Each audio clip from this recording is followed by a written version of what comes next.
Welcome. Welcome to our series on Can You Hear Me Now? Transformative Nuggets for Practical Leadership in Ministry. And we want to talk a little bit about that subject matter no one wants to talk about. Stewardship. Money. No doubt about it. I'm the Reverend Dr. J. Anthony Lloyd, pastor of the Greater Framingham Community Church, and I am celebrating 30 years of ministry today, and also serving as adjunct faculty member in leadership at Gordon Conwell Theological Seminary in our Boston campus for over 30 years. And I trust that I'll be able to share some wisdom and some thoughts today, some nuggets that I've seen and experienced along the way that will assist you in ministry. This ministry of stewardship. Let's begin with some practical understandings, some tidbits. I will share with you that the issue of money has been the downfall of so many ministries, and we don't really want that to happen for you. We don't really want it to happen at all. So let me talk a little bit about some systems and things in place or need to be put in place that assist us in it. One, and first and foremost, stewardship is about a ministry. We need to make sure that we line it up with all the other ministries of the church, not separate it out as somehow this untouchable, untalkable, we don't talk about, we don't whatever go near, but instead it is. And folk, no matter whether they give nothing to your ministry financially or whether they pay half their lifetime into that ministry, they want to know that there is integrity in the finances of what they give and whether or not we treat it rightly and hold it before the Lord rightly. And that means it involves the leadership of individuals who work with money and are involved in it. First and foremost, you ought to really give ministry statements out to folk. Their income, their expenditure, and what their balance is. So in any kind of church, we have various ministries, and each of those ministries, some of them raise money, some are using money that's just a budgeted line, money from the church. But either way, regular, consistent update and allow folk to see what is the income, what the expenditure was, and where the balance is. I charge you that in your process of establishing the procedure, those that handle the money, you really ought to bond them. You really ought to, a part of your insurance process, put a protection on them. That is not a reflection that you don't trust them, but it's a reflection that I and we must give account for everything, every penny in ministry. So take the little extra time, put that a part of your insurance policy to bond those individuals in ministry. Also, I think it's extremely important that we clarify what the roles are with those individuals that work with ministry. My experience, I have a treasurer, I have assistant treasurer, I have a financial secretary, I have a chairperson of my finance ministry, and there are other ministry roles that you have. But you really ought to put together what their lines of responsibility are and what the accountability is, who they're accountable to. That's extremely so important to it. A big part of it also is certainly you may have some people in your ministry who are part of your payroll. In my particular case, I have a payroll company that I engage. That I want to ensure that the person who works at ministry, they are worthy of their hire. And if they have agreed upon that we're paying somebody a certain amount, they shouldn't have to be guessing whether or not that money will be there. It should be paid on a timely basis. That payroll ought to be signed off on it. Most cases, and you're auditing people, whoever audit or do a finance review of your finances, outside agency, they want to know, has someone looked at that and signed off and approved before the action is taken?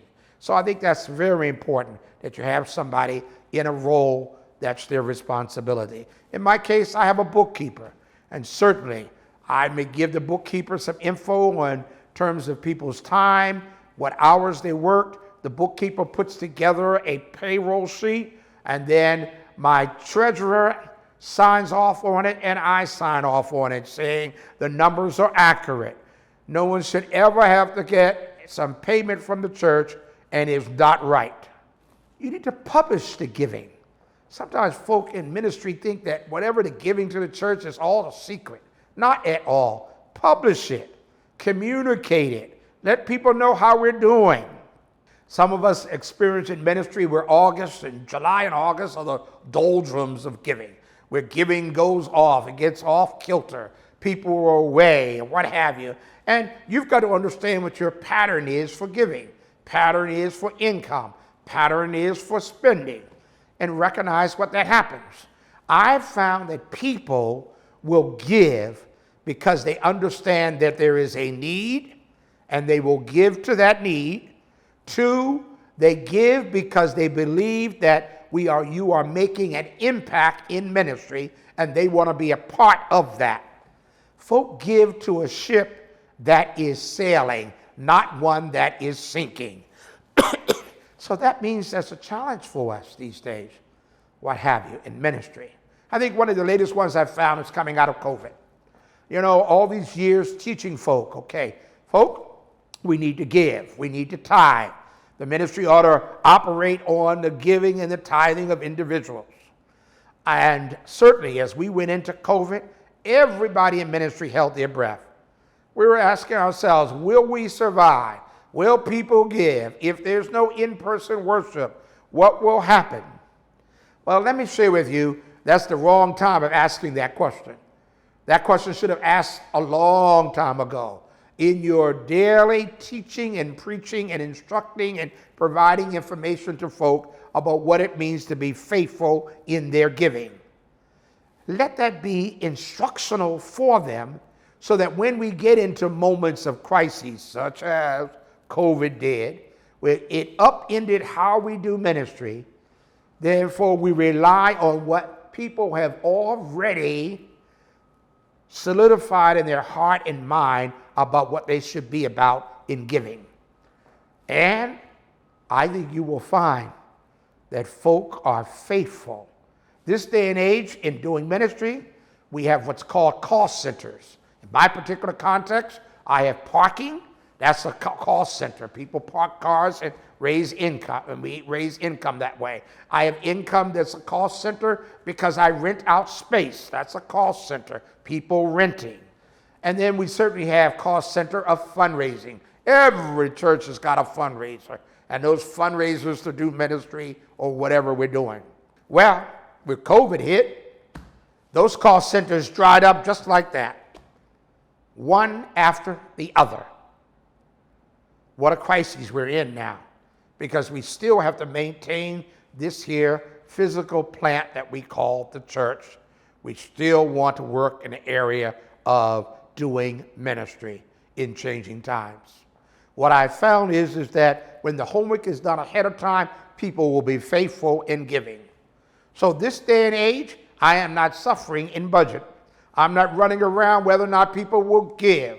The cost centers have dried up and gone. And yet, I've not done a fundraiser yet throughout this entire COVID experience. The last hat I want to wear in ministry is fundraising. I'm going to tell you right now. Oh, my. And yet we are called as the pastor of the church to be the chief fundraiser too many times. Not my bill, not what I enjoy doing. And so I would share with you that as we come out of COVID and get more and more of in-person worship, what have you, the last thing I'm going back to is that of being chief fundraiser. Not at all. Because folk understand that the ministry of the church goes on, and they have learned to give to it, learn to be a tither, learn to be a faithful giver. And I think that's probably one of the greatest blessings that I have had come out of this COVID experience, that has changed the culture of people's understanding of giving in ministry. Certainly, one of the things that happened with COVID, and we had the federal programs and PP loans and what have you, and churches that were eligible were able to apply for that so that you're able to pay salaries. One of the things that really highlighted was that too many churches in ministry had no relationship with their bank, with the banker that they use. And mind you, in those programs, it was the local banker who was the distributor of the money, and that local banker made that decision of saying, who should I be reaching out to ensure that that individual or that entity is a whole entity through this COVID experience. And too much of what happened was we had churches who didn't even know their financial institution. That financial institution that they do banking with didn't even know them. I would challenge you now, where we are, if you have not changed up, you need to do it now.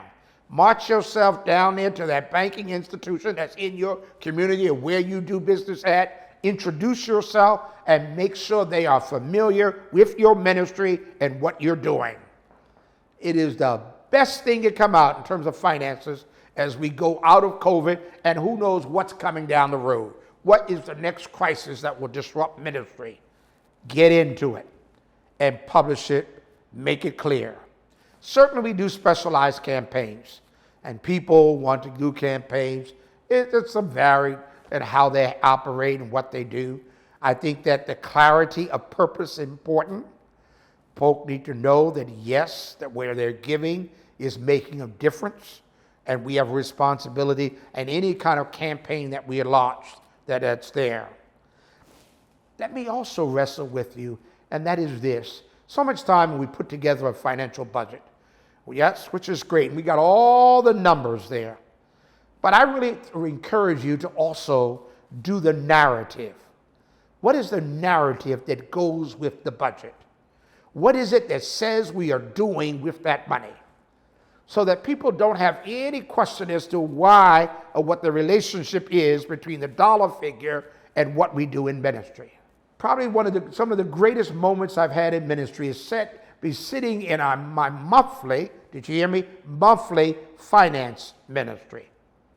And at that meeting, to hear someone who is serving in a role of finance, that means they're looking at numbers, counting numbers, and for them to say at the table, we must do this because this is ministry. As opposed to sitting at the table saying, oh no, that's costing us too much money. No, we can't do that. The numbers are not there. But instead, they have a mind for ministry and the ministry of the church, and they're handling the budget and the money. We need that marriage to take place. So I encourage you, the next time we do elections for officers, for people in finance ministry, yes, I want somebody who has some giftedness in knowing how to count the money out. But I want individuals that have a heart for ministry who handle the money so they believe in the importance of funding ministry. Because at the end of the day, we as a church, if we're not doing ministry, then what are we doing? Also, a part of it is there ought to be a regular check and balances. We really are in what we do. What I mean by that is that in my particular role, I have a person who's a treasurer.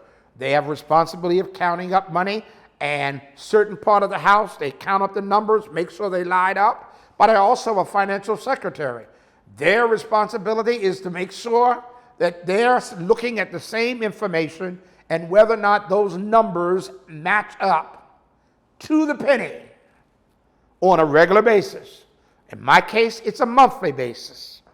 I just sat in with an organization that's outside the church on a board I sat on just this week at a ministry meeting. And the auditor's coming there, and the auditor's making a presentation. And one of the pitfalls with them was that the auditor pointed out was that there was not a full accounting of the money over the course of time. What the auditor does is the auditor comes in at the very end, and the auditor looks at, depends if you have an audit where they're checking out items in it, or if you're doing a financial review, which is cheaper than an audit. But even with both of those systematics, they're not checking everything. And they do what's called journal entry. They want to do a correction. And I'm looking at this report, and I have this list of, I won't even tell you how many journal entries where they had to correct. Numbers were not assigned right categories weren't assigned. And what really came out was that the fiduciary responsibility was not being taken seriously and not given oversight to the individuals in that organization that had the day-to-day responsibility for the finances. At the end of the year is not when we want to have a list of journal entries and corrections. They need to be corrected along the way. I also share with you that at the end, each auditor, whether it's an audit or a financial review, will say, based upon the standards that are accountable standards as an accounting firm, we have examined the books, and these are our recommendations. We really want a clean audit. That means little to none saying these are changes in our financial practices that must take place. But if we do get them, you need to be committed that you change them. We should never go to a next year, have an audit again, and the same kind of practices that were told to us needed to be corrected are not corrected. If that happens, that means our structure, we have problems in the very structure of finances going on. So I share that with you as a tidbit. That means you're not called to be the expert in finance. I'm not. What I am called to is, one, bring people who have that expertise alongside in ministry to speak into it.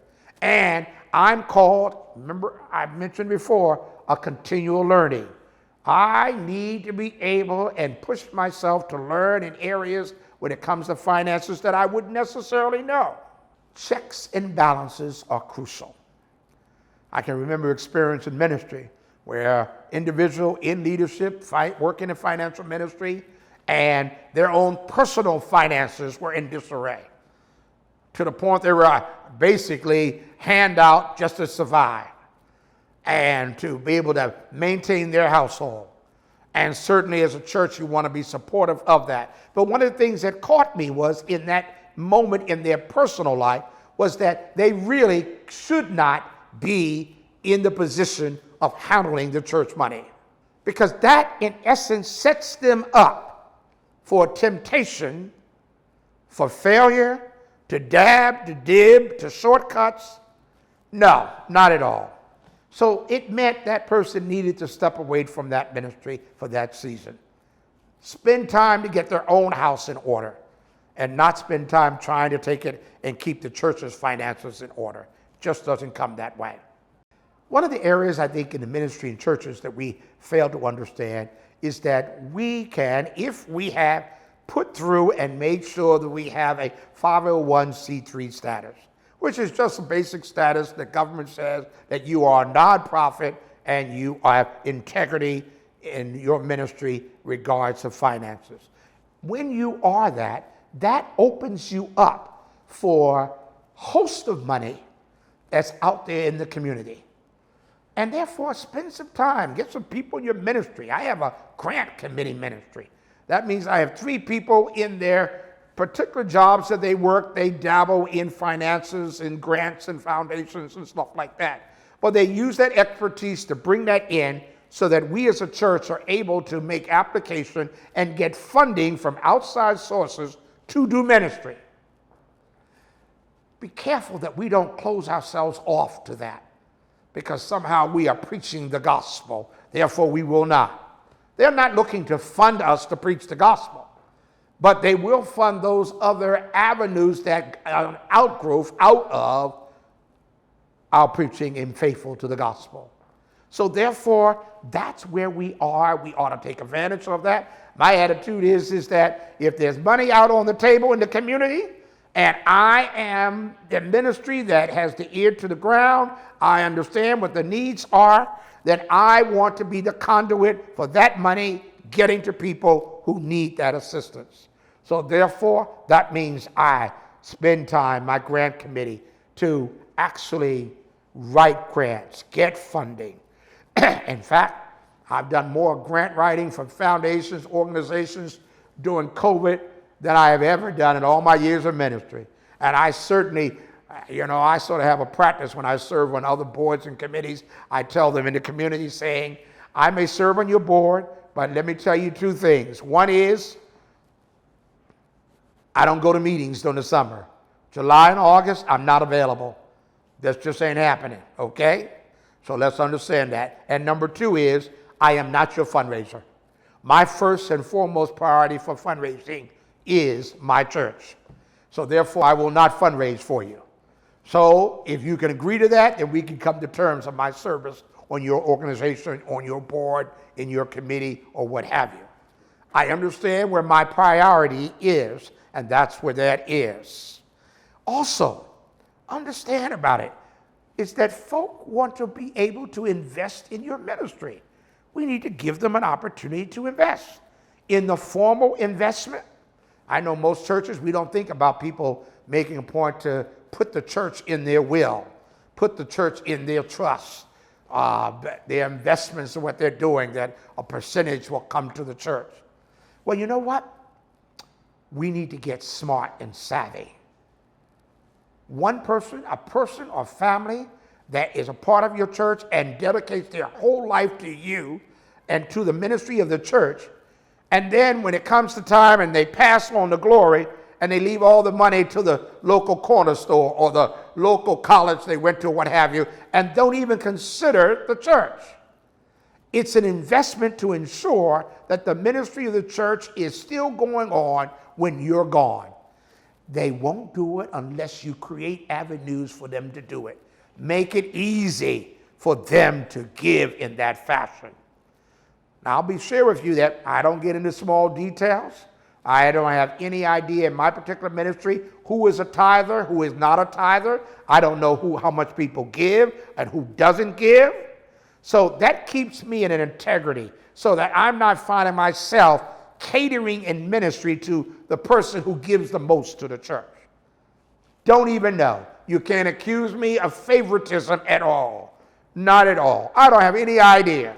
I certainly can surmise to say, well, this person is quacking and has so much to say in the loudest voice. But you know what? Sometimes the loudest voice of the person doesn't even give. That is that I call people to integrity before the Lord in their giving, financial giving to the church. At the end of the day, it is about what you say you are in terms of your financial giving, and it is a spiritual matter in your giving. Do I do pledges? Well, some churches operate with pledges. They want to build a budget based on how much people pledge for a given year to give. And that may work well for your situation. Other people's ministries, they don't do pledges at all. If anything, you look at it and you base it on how much was given last year, what we were able to do ministry for last year with that amount of money, and we build a budget for this new year based on those kinds of numbers. I always challenge my finance people in working on the budget is that we always build a budget that encourages us to reach a little bit further than where we were at this particular time. Folk don't want to give to something that's going down. They want to give to something that's going up, that's expanding out, that is doing something more. And that's what you talk about in terms of people's giving. So therefore, I build that kind of budget. And I actually operate without pledges, not at all. But I've also recognized I've worked to do my homework, teaching people what stewardship is, that God's house, and you must take care of God's house, and making sure I continue to communicate with folk how we're doing. Certainly in times past, as we've come out of the doldrums of July and August, I come back from vacation, and they say, oh, Reverend Lloyd, we're a little bit behind and what have you. And there, I have no problem in sending a letter out saying, usually it's under the title, folk, we're coming to the end of our budget year. My particular case, my budget year is December 31st. We're coming to the end, and we want to finish strong. If you are behind in your giving, please catch up in your giving. If you have more to give and sacrificially give, this is where our gap is. Please give in order for us as a ministry to close the year off strong. And that's enough for folk to step up the plate And folk look at it and say, you know what? I can give more. Oh, yes, I've been on vacation and I skipped several Sundays. Let me give. And let's also understand the pattern for people giving. I sort of adage is everybody's on a fixed income. Everybody on a fixed income. There's only so much income coming into your house and how much of that income and what is going out. So people have a pattern in giving. Some folk give and they give to the church every first Sunday and that covers the whole month. Other people like giving based on every week or twice a month or sometimes every 6 weeks or whatever. That's their cycle of giving and how they give. We need to keep accountability in the balance of what's coming in, what's going out. I recognize in some ministries, when it comes down to paying bills, we throw the bills up and say, okay, which one lands closest to the bottom? That's the one we pay. Well, yes, but we need to move beyond that. That's not a way. We want to keep the integrity of the church's ministry that's found in the area of finance. We want to have integrity in it. So therefore, there should not be sending notices of foreclosure to churches saying, okay, you're behind in your mortgage, you're behind in your payment, or what have you. That's not how we do it. Not at all. We need to be smart and we need to be communicative about the giving in the church and how people ought to give. We talked about bonding folk. I recognize in the day and time we live in, we should not be holding a whole lot of cash up and money and checks in the building. Therefore, my folk, your responsibility, they are counting on Sunday. They have to do a reporting of that counting and a spreadsheet, put it into computer, and they need to take it and reconcile it. More than one person counts it. How much is cash? How much is checks? What is it designated to? And that money does not go into the safe that's in the church. When they leave, it ought to go to the bank and get it out of our hands. That means it goes to a bank. And I know most cases these days, we don't have branches that open up, what have you. I mean, I'm hard-pressed to find a real person at a bank branch these days. But there are night deposits, that deposit slip, the money in it, and the expectation people have this day and age that if they write a check, that you will cash that check, and they shouldn't have to be calling up the church saying, it's a month later, and how come that check did not go through? That's your financial integrity to deposit it. So do it right away. Put it in there. Be mindful that the bank is going to count that money again, and they're going to send you a slip electronically this day and age saying, this is how much money was deposited, this is how much money was given. And you've got to reconcile that. That means I have someone actually in the ministry, financial secretary. Their responsibility is to reconcile our internal financial books and what the bank account says and the reconciliation that takes place. That is on a monthly basis to reconcile it down to the penny. That allows we have proper designation of where funds went. And that's how we maintain to make sure that we are doing this accurately. Also a part of this is the whole thing, and we get it, especially if it becomes the people who are coming into our church to do things, and we give them an honorarium. I know for the longest time in the church, our answer is we give them a couple of dollars or we give them some money underneath the table, and that's how we do it. Not at all.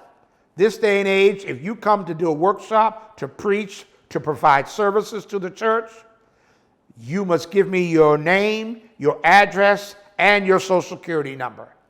And I will issue you a 1099, which means you have received this money and it's your responsibility to deal with the federal government on taxes for that income. I never wanted to come back to me as a church that somehow I gave money to someone, it wasn't reported, and therefore I have operated under the table without integrity.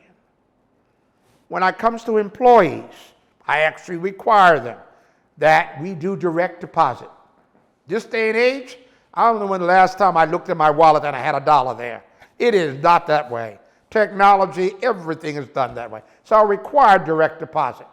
That means that person who works for you in the church knows this money is coming into this account on this designated day.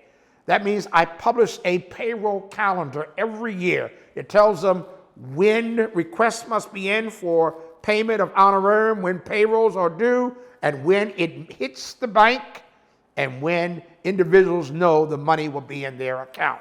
That's a payroll calendar. I encourage you to do that. It keeps you straight and where you ought to be.